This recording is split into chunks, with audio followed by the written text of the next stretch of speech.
Hi, I'm Terry Rachwalski, and I'm the co-author of Business Diagnostics, along with my co-authors Mike Thompson and Rich Mimick. And today I just want to talk to you a little bit about SWOT. SWOT, strengths, weaknesses, threats, and opportunities, is a kind of a standard business model that everybody uses, and it's a tool. But that's really all it is it's a tool.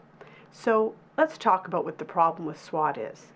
A SWOT would go in between the external environment in our business diagnostics framework and the internal environment because it looks at both external and internal factors. But what ends up happening very often is that people ascribe these magical properties to SWOT, and they think that it's going to solve a lot of problems for them just by doing the analysis.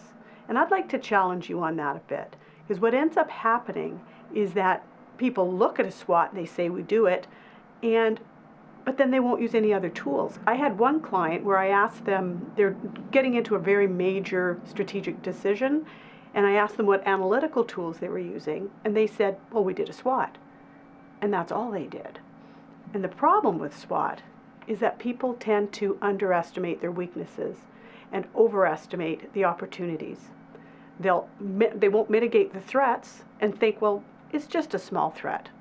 So they're really not being honest about what their weaknesses are. And I think that's the biggest problem with SWOT. So if you're honest with yourself and you really take a look at your weaknesses, then you might be able to stand a chance of using SWOT in the way that it was intended to use as a diagnosis tool. So really, a SWOT is just only as good as the information that you put into it and as honest as you are. So make sure you're honest with yourself, and then SWOT will be a good business diagnostic tool for you, and keep your head above water. Thanks.